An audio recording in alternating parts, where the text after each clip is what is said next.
After 2 weeks of denying that anything said in the impeachment hearings was true, Donald Trump went on Fox News and he admitted to the entire thing for the first time, publicly linking the supposed corruption investigations that he wanted Ukraine to do to the military aid. This is the first time it's happened publicly.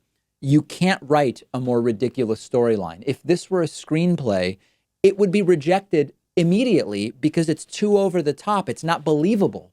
And yet it's the reality that we live in. So let me explain to you what took place.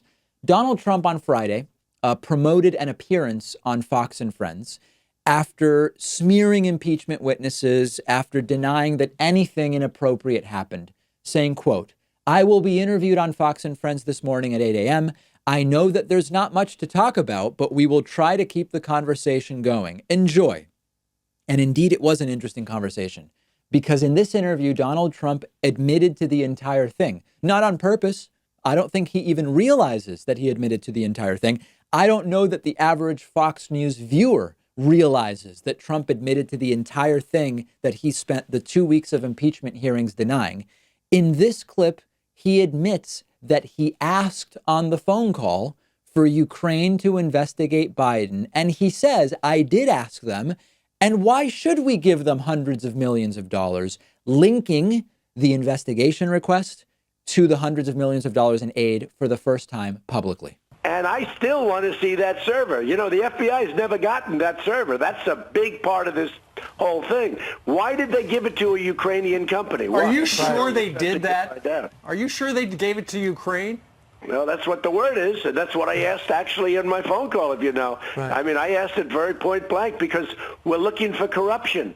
There's tremendous corruption. We're looking for, why should we be giving hundreds of millions of dollars to countries when there's this kind of corruption? Right. And if you look at my call, I said, you know, corruption. I think he said it to me. He got elected on the basis of corruption. Trump, without realizing it, admits that that is exactly what he did. We're looking for corruption. We asked them to do it. And why should we give them the money? Implying, of course, if they don't want to help look for corruption, meaning chase down some absurd conspiracy theory and then use it to smear Joe Biden, why would we give them money? This went completely over the heads of so many people that were watching this. But this is Trump blurting out that the thing that he's been denying for weeks is absolutely true. Here's another rambling moment from the interview where Trump said, "I always want corruption." It was a weird moment. Your ambassador to the EU, Mr. Sondland, in his opening statement said that there was quid pro quo. There was quid pro quo, he said, because you wanted an investigation into corruption in exchange for a visit to the White House or something like that. Yeah, well, that's total nonsense. I do want always corruption. I say that to anybody. Why should we give money to a country that's known corrupt? It's a very corrupt country. I mean, I love the people in Ukraine. I know Ukrainian people. They're great people.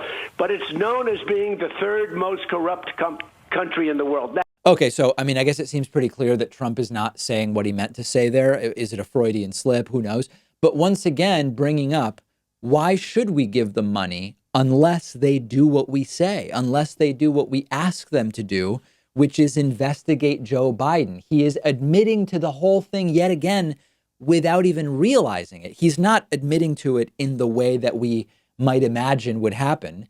But this is Trump publicly linking these vague corruption concerns, which are, of course, code for investigate Joe and Hunter Biden, linking that to the hundreds of millions of dollars in military aid. The other thing that's not being mentioned enough is, if Trump is insisting that Ukraine is rife with corruption, I want to say this again. If Trump believes Ukraine is just corruption laden, why would you insist on Ukraine investigating corruption? Why would you trust someone so corrupt to investigate corruption for you? It doesn't make any sense. Then there's one other really funny moment from this interview. When Trump did that CrowdStrike server conspiracy theory thing, even Fox News host Steve Doocy had to say, "Are you sure about that?" And if you are watching, you will notice that the look on Ainsley Earhardt's face, it never moves during this entire interview. Brian Kilmeade starts doing his sort of confused face. And Steve Doocy feels compelled to, because he knows that what Trump is saying is bogus. He feels compelled to say, are you sure about that? Take a look. Have the server, right, from the DNC, Democratic National Committee. Who has the server? Now, the FBI went in and they told him, get out of here. We're not giving it to you. They gave the server to CrowdStrike or whatever it's called, which is a company owned by a very wealthy Ukrainian. And I still want to see that server. The FBI has never gotten that server. That's a big part of this whole thing. Why did they give it to a Ukrainian company? Are you sure they did that? Are you sure they gave it to Ukraine? Well, that's what the word is, and that's what I asked actually in my phone call, if you know. Right. I mean, I asked it very point blank because we're looking for corruption. Brian Kilmeade, I think, is smarter than the other two, and he realizes with that you can tell this is not a good thing for Donald Trump to be saying.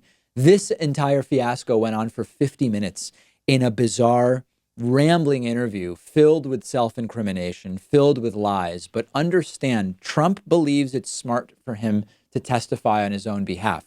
That's why last week, when Donald Trump said, I might be interested in testifying in this impeachment hearing, I told you his lawyers will do everything possible so that he doesn't, because just like in this interview, he will self-incriminate and he doesn't even realize it. He believes that he can talk his way out of anything and come away convincing everybody in the room to go over to his point of view.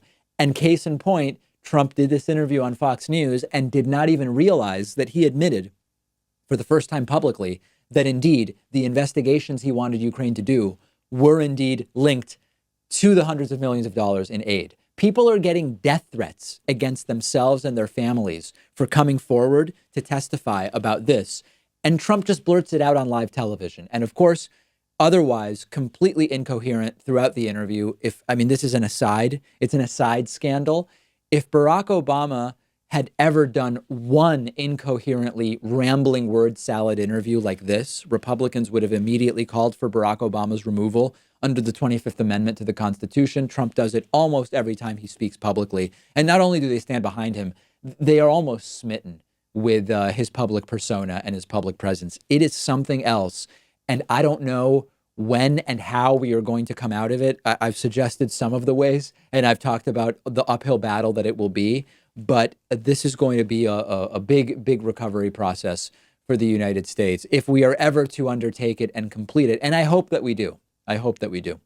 Make sure you're following The David Pakman Show on Instagram at David Pakman Show. While you're there, follow me at david.pakman. We'll take a quick break and be back with much more.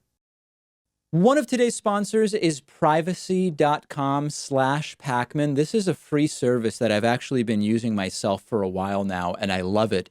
You just take a few seconds to link your debit card or bank account to privacy.com's mobile app or browser extension for Firefox and Chrome.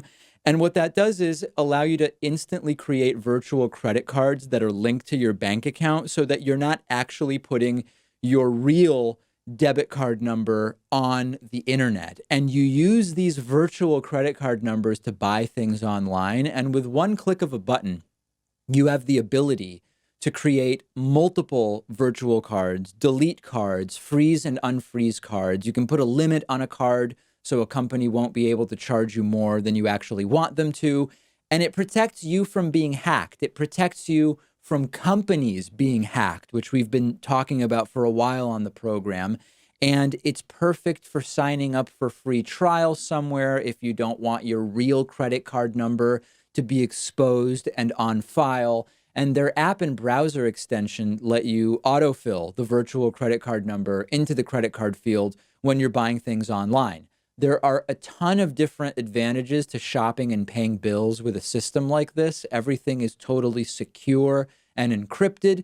And in some situations, you can earn 5% cash back on your purchases. It's all completely free. All you have to do is click the link under this video to get started. And for a limited time, everybody in our audience who signs up gets $5 towards your first purchase when you sign up using that link below.